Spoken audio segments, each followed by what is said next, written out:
Hello and welcome once again to the Battle for Azeroth Alpha, and what do we have here? We have a glorious orc, a glorious upright orc.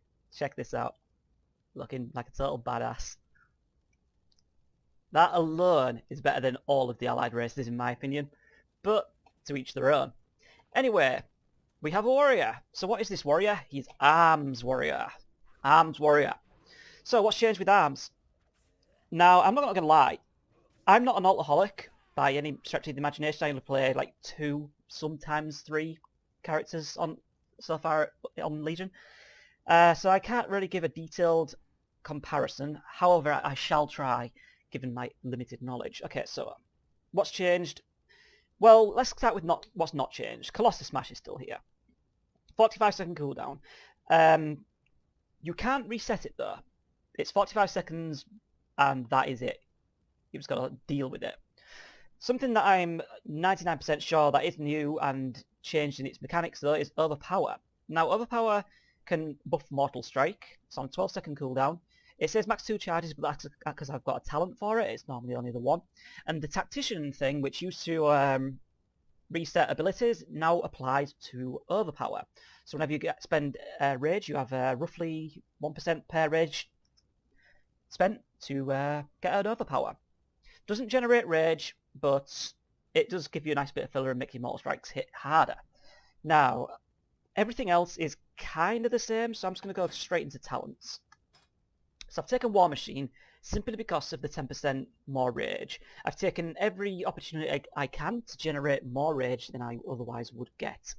Sudden Death could make you generate rage, as weird as that sounds, because the free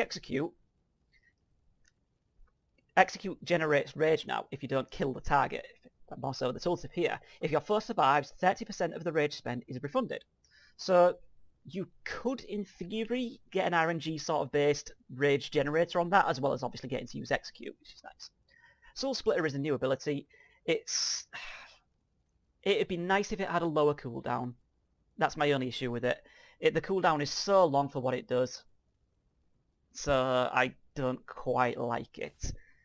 Double time penetratory Stormbolt, nothing too exciting to shout about there, and I'm pretty sure Trauma is in Legion, and everyone knows what Rend and Avatar do. Second round Bounty Strike defensive stance, pretty sure there's nothing different there. Cleave. Cleave is a talent, costs 20 rage with a small cooldown, and inflicts deep wounds when you hit 3 or more targets. Deep wounds is the mastery for Arms Warrior. So that's pretty nice for some more sort of consistent damage on top of your big hits. You've got some dot damage going on. You've got Warbreaker.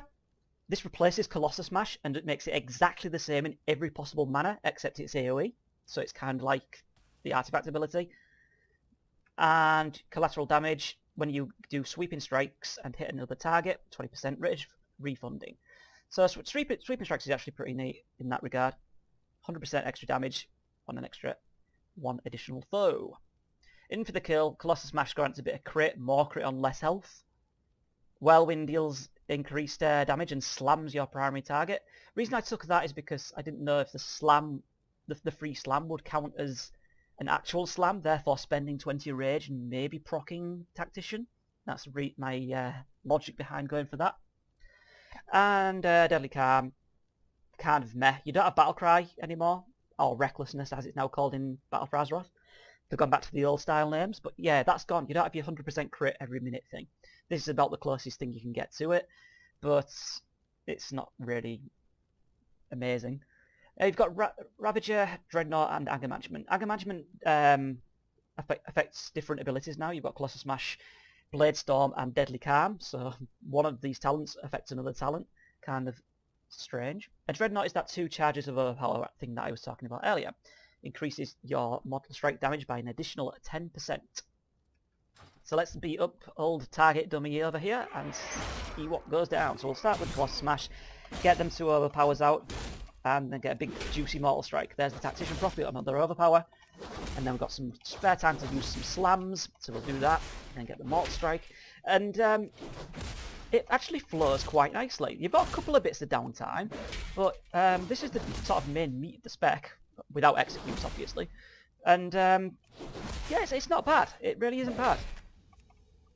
I don't mind having a couple of moments here and there where I don't have a button to press, where it's like, no longer than a second or two, you know? But this actually flows a lot better than I expected it to. What it would be like without this, where you generate a little less rage, I'm not fully sure. But obviously, haste is only 16% in this gear, which is another factor. So, yeah, it's looking pretty good in my opinion. I'm definitely enjoying Arms Warrior. It's a little slower than some of the other specs, such as Havoc and Fury as well, to a lesser extent. But I'm quite enjoying this, and because you can spec into Cleave and you've got Whirlwind as well, your AoE options are pretty nice. So like, do all the big Whirlwinds, or you can do a nice Cleave, and you can see there the dot damage is ticking away because of the deep wounds. So you've got two abilities you can use there, and then obviously you've got good old Blade Storm as well. So I think the animation's the same as it is on live. But yeah, you've got some nice AoE options going on, so I'm actually enjoying Arms. I can say that this is a pretty decent feeling spec. What you've lost on live, though, like I said, I'm not an alcoholic, I don't play everything, but as things currently stand, I'd say Arms is in a pretty good space. It's looking pretty decent. The only downsides it has are the lack of cooldowns, which is my reasoning for specing Avatar, really. Because other than that, your only real cooldown is Blade Storm, offensively. Something else that I will point out though, Battle Cry, well Battle Shout even, raid buffs are back. That's the lovely animation for it. Increases everyone's attack power, I think. Yeah, attack power of all raid and party members within 100 yards by 10% for an hour. So no matter what happens, whether it be Prot, Arms or Fury, you are going to want a warrior in your raid team just for this buff, because only warriors can give it. Only warriors. Of all the special things in Battle for Azeroth, Power Word, Fortitude, Chaos Brand, whatever the rogue thing is, like they all come from one specific class, and sometimes one specific spec maybe. But for warriors it's the attack power, Demon Hunters it's 5% magic damage, so essentially Curse of Elements, tied into their basic attacks, and basic attacks and abilities for rogues do the same thing but for physical. I already mentioned Power Word Fortitude. There's a few things that are coming back, so just be on the watch out for all that. But yeah, Arms Warrior people, I've got no complaints with this one. Might feel a little slow to some, but to me it feels just fine. So I'll try and get Fury out sometime soon, and as with all the other specs that I'm trying to get out, I'm getting through them, don't worry. If you've got a request, don't worry, it'll be coming at some point in the near future. So thanks for watching, and goodbye.